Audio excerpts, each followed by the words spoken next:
So Danny Flexen here for Seconds Out. Delighted to be joined by the English super-bantamweight champion Michael Ramabeletsa. How are you doing? Not too bad. How you doing, buddy? I'm good. I'm good. Obviously, big fight for you next week.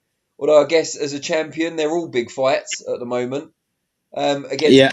Chris Bourke, the English title not on the line because you have a mandatory contender as named by the board quite recently. But it will be for the vacant WBC International Silver title. So there is a belt on the line and a WBC World Ranking as well. How excited are you about this fight? I'm over the moon, man. I'm over the moon. This is just. I like to say this all the time. This is shows that if you don't give up in anything you want to achieve, it will come. No matter whenever it's gonna come. It may take long or whenever, but it will come as long as you don't give up. So this is just an amazing time for me, and it's time for me to take the opportunity with both hands. And let's take you back a little bit. Just tell us how you came to be based in the UK and where exactly you're staying at the moment. I live in Preston. I've got my place. I've got my house in Preston, and yeah, for me to come here, it was just boxing actually because there's a guy from Nottingham, Tony Harris. Yeah, I used to talk to him all the time, and then he gave me the opportunity to come over, and then he said, "Mike, let me invite you and see what you got." And he was happy actually when I see because Tony Harris he used to train Jason Jason Booth. Booth. Yeah, Yeah, I know Tony. yeah, He's yeah. a So good and guy. then he's a top man.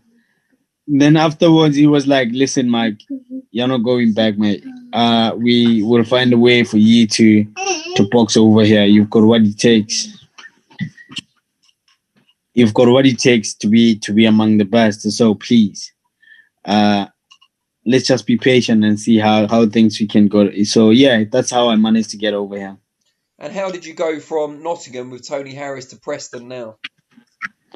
Uh, from Tony, I went to Bristol to work with Chris Saniga.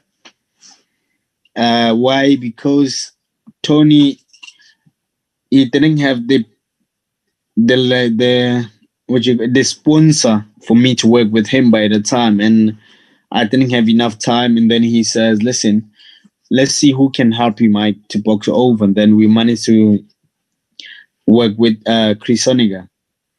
Then when I was in Bristol, it was good, but I think the plan that I thought maybe I will have from Bristol, it was different to what I want to achieve. So things didn't work it out. So I decided to go to Preston, which is Preston. I was talking to Johnny Roy. Johnny Roy, yeah.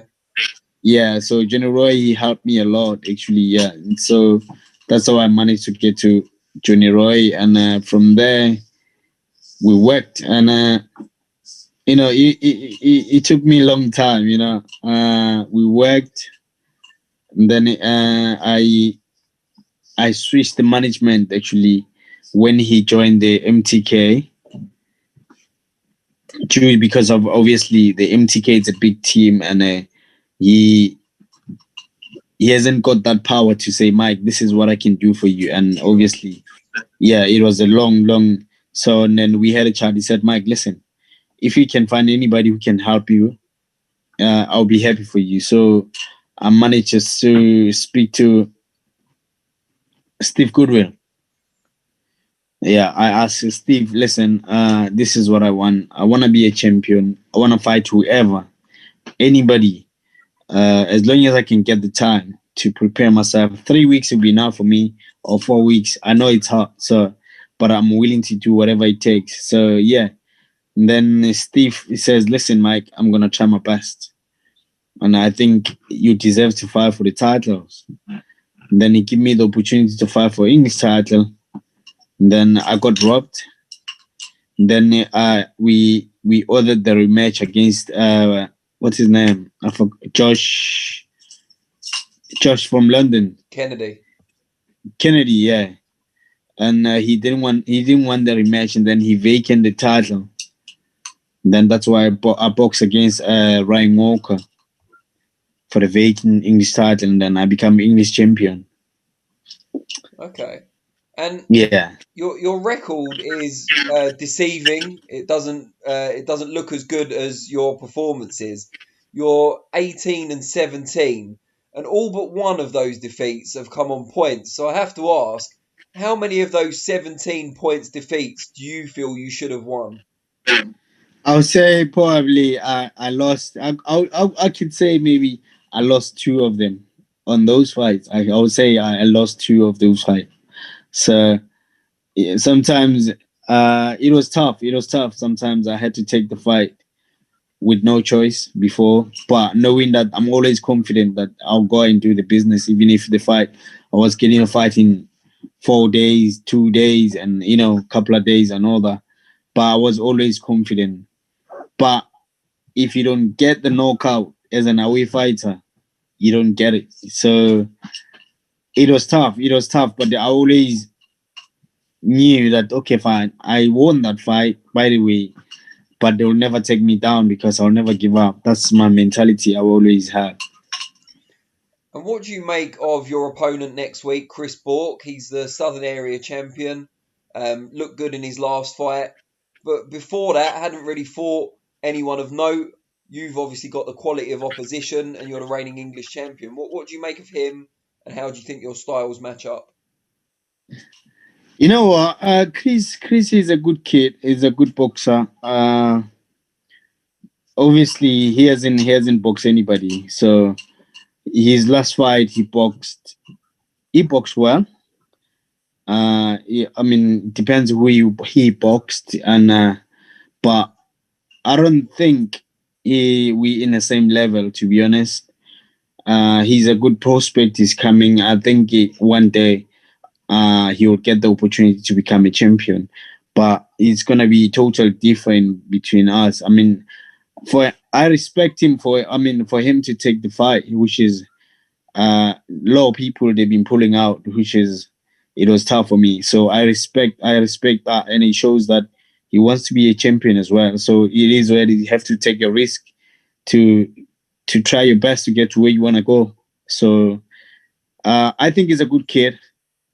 It's just that I have to be on point. I have to switch on, and it's gonna be a good fight. It's gonna be a test for me, but definitely I don't see losing the fight. I'm definitely whatever they can think about me. It's up to them, but I know myself and I know the life that I'm living. I know what I can do when I get in there. So I'm looking forward to it. And you're used to being in a lot of fights as the away fighter, having the fans against you for the most part. But this time around, there won't be any fans at all. So how do you feel about that? And is that kind of a good thing in a way? To me, it feels like it doesn't make no difference naturally. To be honest, I don't know how it feels like, but for me, it's just gonna be the same. To be honest, because as I was always fighting against everyone, so when I go there and there will be no fans, so for me, it's just gonna be just a normal for me because I'm used to all that. So when there's no fans, I wouldn't say it's advantage, but I always don't really want to worry too much about other people outside because I was always against it.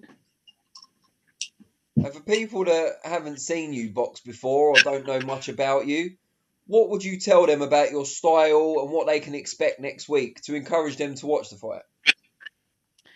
Uh, I can box. I can box and I can fight, and I can do it most because I was a good boxer. I was a good amateur.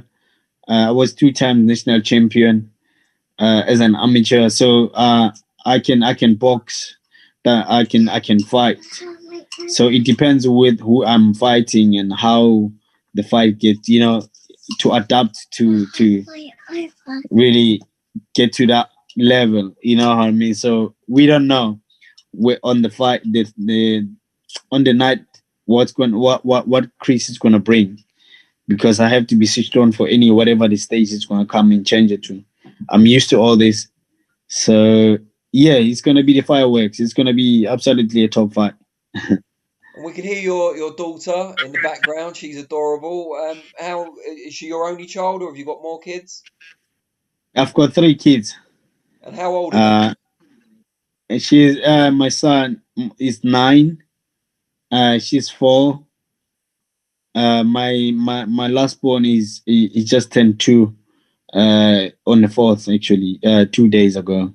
So big family to support. Then you want to move beyond the English title and get some bigger paydays. Yeah, exactly. So that's the main thing. That's they motivate me all the time. Them kids, my kids are just everything to me. So that's why I'm doing what I'm doing. That's why I never give up, because of them. And just before we let you go, how can people find you on social media to find out more about you, follow the journey? You follow me on Instagram at champ underscore. Oh, sorry. Yeah, Mike underscore champ official. Okay. Mike underscore champ official. And on Facebook, it's just Michael Ramabeletsa, as it is. On a Facebook page, it's a Michael Troublemaker Ramabeletsa. So you've got 2 nicknames. No, it one. It's Champ and Troublemaker, no? Is what? Champ and Troublemaker. Oh. Sometimes the champ, sometimes the Yeah. troublemaker. Yeah. Good, I like it. Brilliant. Well, I really appreciate your time. I'll obviously be watching the fight next week. Really looking forward to it. I think it's a really excellent fight. And very best of luck. Thank you. It's gonna be a good fight, actually. I'm looking forward to it as well. Thank you so much.